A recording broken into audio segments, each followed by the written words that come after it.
2000 సంవత్సరాల క్రితం ఒక విత్తువాడు విత్తనాలు చల్లడానికి పొలానికి వెళ్లాడు.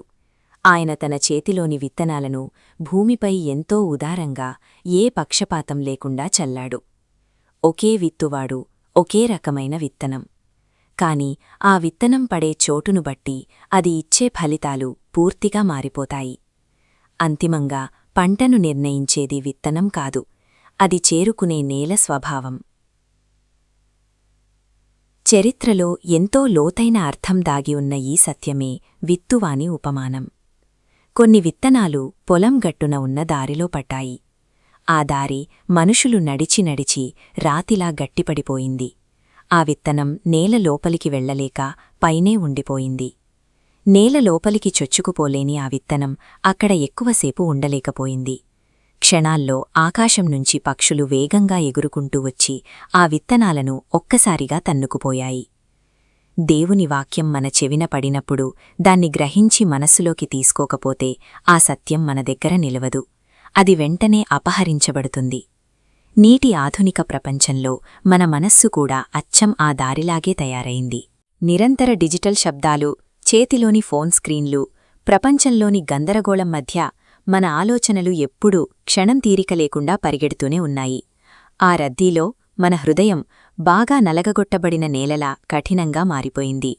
ఒక విలువైన ఆధ్యాత్మిక సత్యం మనకెదురైనప్పుడు దాని గురించి ప్రశాంతంగా ఆలోచించే స్థలం మనకుండదు. ఆ సత్యం మనస్సు లోపలికి వెళ్లలేక పైపైన తగిలి పక్కకు వెళ్ళిపోతుంది.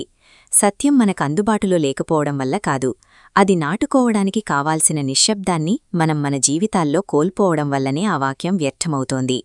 ఇప్పుడు రెండవ నేల గురించి చూద్దాం. పైకి చూస్తే కాస్త మట్టి కనిపిస్తుంది, కాని ఆ మట్టి కింద కఠినమైన రాతి పొర ఉంటుంది. ఇలాంటి నేలలో కడిన విత్తనం వేగంగా మొలకెత్తుతుంది. లోతు లేనందున తక్షణమే ఆకుపచ్చగా కనిపిస్తుంది. కాని సూర్యుని వేడి పెరిగినప్పుడు నీరు అందక వేళ్లకు రాయి అడ్డుకడటంతో ఆ మొక్క ఎండిపోయి నిర్జీవంగా మారుతుంది. దేవుని వాక్యాన్ని విన్న వెంటనే ఎంతో సంతోషంతో, ఉద్వేగంతో స్వీకరించేవారు ఇలాంటివారే.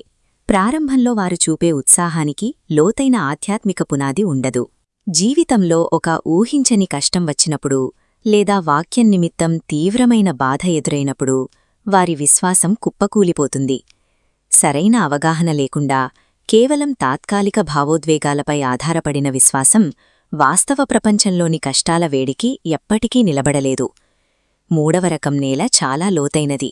విత్తనం ఎదగడానికి అనుకూలమైనదే, కాని అక్కడ అప్పటికే ముండ్ల పొదలు వేళ్లు తన్నుకొని ఉన్నాయి. ఇక్కడ మొక్క హఠాత్తుగా చనిపోదు. అది ఎదుగుతున్న కొద్దీ పక్కనే ఉన్న ముండ్ల పొదలు ఆ మొక్కకు అందాల్సిన పోషకాలను లాగేసుకొని దాన్ని మెల్లగా ఊపిరి ఆడకుండా చేస్తాయి. సత్యం తెలుసుకొని దాన్ని అంగీకరించినప్పటికీ తమ మనసులోని చెడు ప్రాధాన్యతలను ఏరిపారేయడానికి ఇష్టపడని వారు ఈ కోవకే చెందుతారు. డబ్బు సంపాదించాలనే వ్యామోహం, సమాజంలో హోదా కోసం ఆరాటం మరియు బ్రతుకు తెరువు కోసం పడే దైనందిన ఆందోళనలు మనలోని ఆధ్యాత్మిక ఎదుగుదలను గొంతు పిసికి చంపేస్తాయి.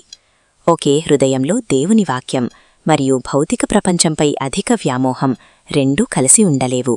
ఏదో ఒకటి రెండవదాన్ని పూర్తిగా అణిచివేస్తుంది. ఇప్పుడు చివరిగా మంచి నేల గురించి చూద్దాం. ఇది లోతుగా దున్నబడి రాళ్ళు, ముండు లేకుండా పదునుగా ఉన్న నేల.